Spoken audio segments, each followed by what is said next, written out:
Welcome back to In the Middle, where we don't chase headlines, we chase understanding. I'm your host, George Middleton. Today, I want to start with a question that might sound provocative, but it's one we need to ask honestly. How do you like your racism? Do you prefer it overt, loud, proud, and unmistakable? Or do you prefer it covert, polite, coded, and dressed in policy? Because here's the truth. America didn't end racism. It just changed its wardrobe.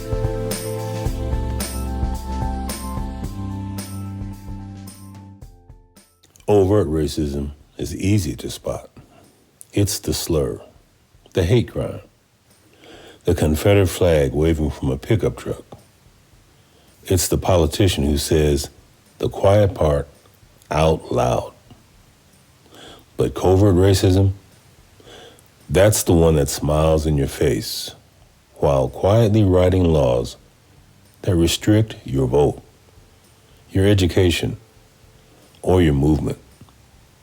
It's the one that hides behind phrases like law and order, parental rights, or protecting our heritage. And lately, we've seen both kinds working side by side, feeding each other.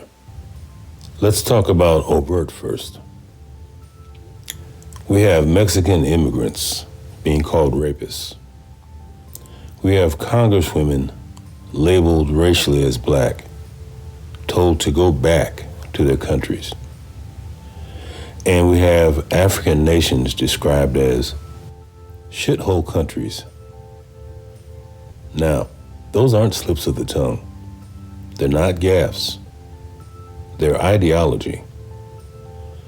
They're the open expression of a worldview that sees whiteness as the default and everything else as a deviation.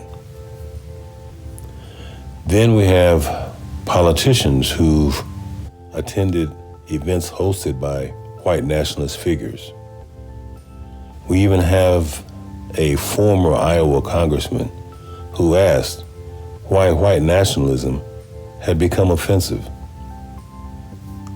And let's not forget another politician who's built an entire political brand around banning the teaching of systemic racism, calling it, quote unquote, indoctrination.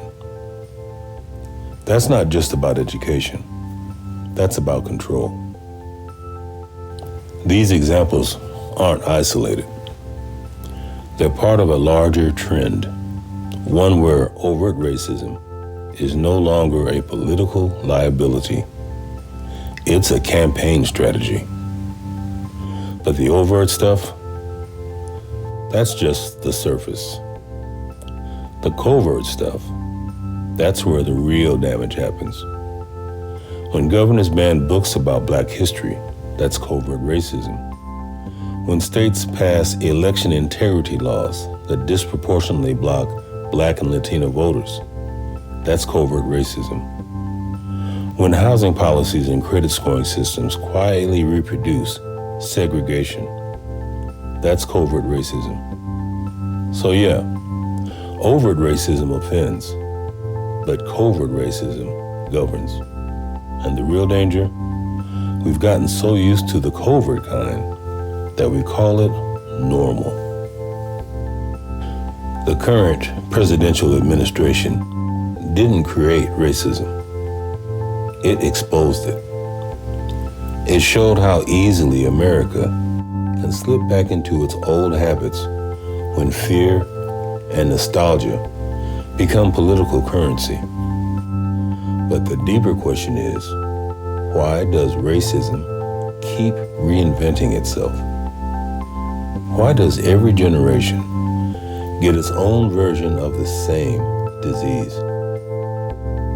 That's what we'll explore in part 2. How racism adapts, how it hides, and how it shapes the laws that define our lives. Because if we're going to fight it, we have to understand it.